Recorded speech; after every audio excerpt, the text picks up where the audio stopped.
Welcome to Food.Cook.Share. Pizzeria-style pizza at home is the holy grail for comfort food aficionados. As long as you have the right ingredients and a little forethought, it's possible to make from-scratch pizza at home in about an hour. Let's do it.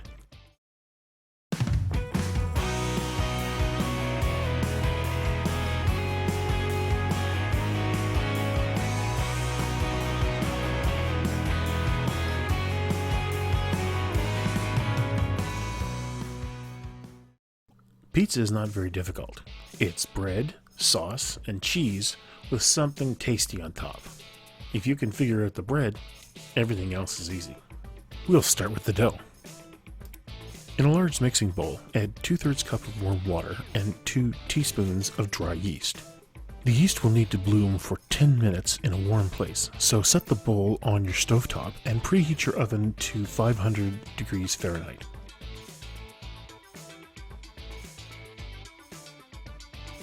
While the yeast blooms, you can start on your toppings.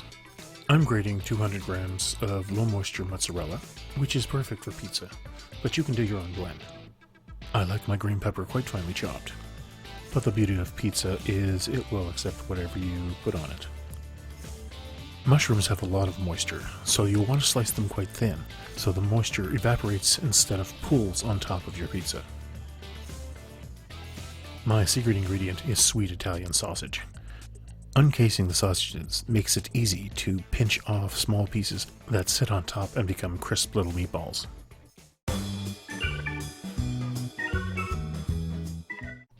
And now we're ready to make the dough.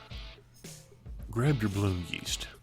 The yeast will be fully dissolved, and you'll probably see some bubbling on the surface.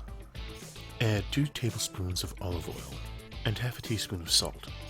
Then give it a good stir to combine. Finally, add 1½ cups of all-purpose flour. Stir the mixture together until all of the liquid is absorbed by the flour. I use a heavy metal fork to combine the ingredients, as it does a great job and doesn't gum up as quickly when the dough starts to form. Turn out the shaggy dough onto your work surface, then begin to pull it together and press it into a firm ball. At this point, the dough does look a bit of a mess, but as you pull it together and press it, it will start to form a nice ball. The key here is to work enough flour into your dough to make it a nice, supple ball. The pressing and folding of kneading will pull in as much flour as the dough needs, which you'll notice by the texture. Once the dough is smooth, firm, and a little bit tacky, but not sticky, the dough is ready, but it still needs to be worked in order to develop the right amount of gluten. Only when the ball is very smooth and taut is the dough ready to rest.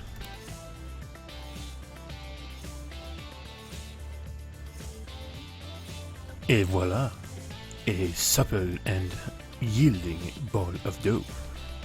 Sorry about that. My French side sometimes comes out when I get excited. The dough is ready to rest, so we'll put it back in its bowl, cover it with a damp towel, and set it in a warm place for half an hour.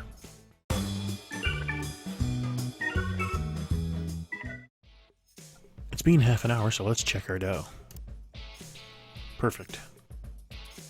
The purpose of the rise is to allow the gluten to relax and allow carbon dioxide to build up in the sponge so that you get a nice fluffy dough, which is why when you press it with your finger, the indent stays.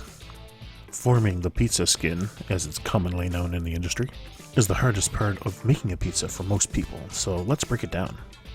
Liberally flour your work surface and place the disc of dough in the center. Push your fingers into the middle of the dough and work your way out to the sides, being careful not to crush the edge, otherwise you'll get a flat spot and not a nice even edge. Use both hands to push the edges of the dough out. As the disc gets larger, you can pick it up and elongate the edge, as well as put both hands in the middle and push the edges of the dough out. Manipulating the dough unfortunately tightens the gluten, so it does tend to get a bit more challenging as the disc gets larger.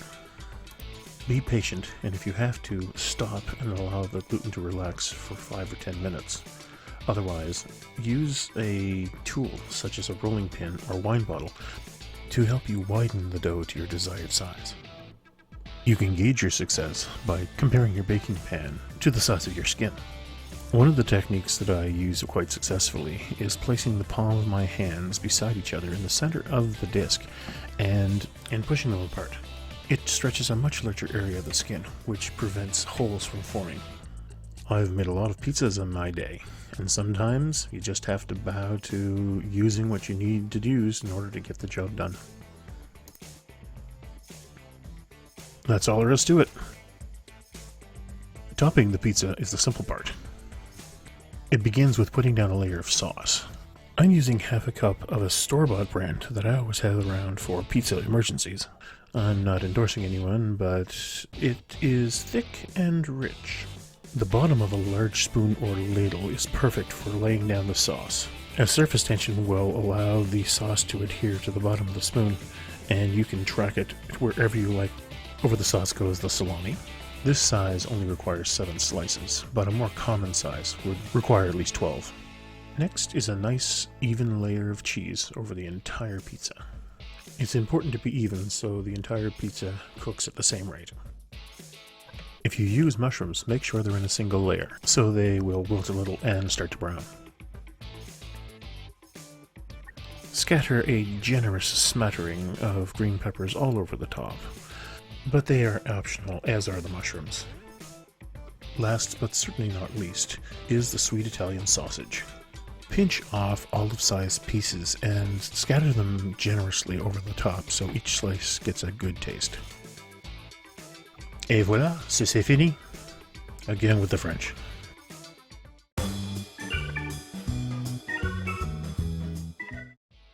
Take a look at this. That's one gorgeous pizza. Let me give it the sound test.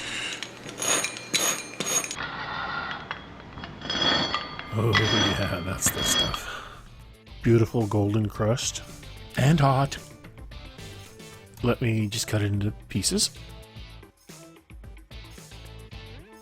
The slice looks good. Good cross section. Plenty of toppings. Perfect. But the real question of the day is, how does it taste?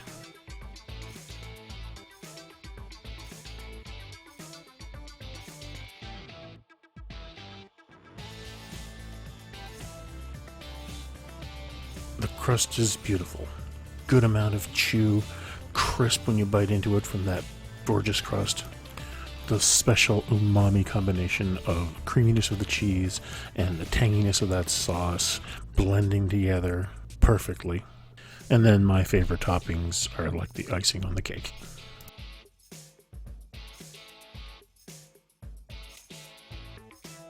Pizzeria-style pizza at home. You can't beat it. I hope you try it soon.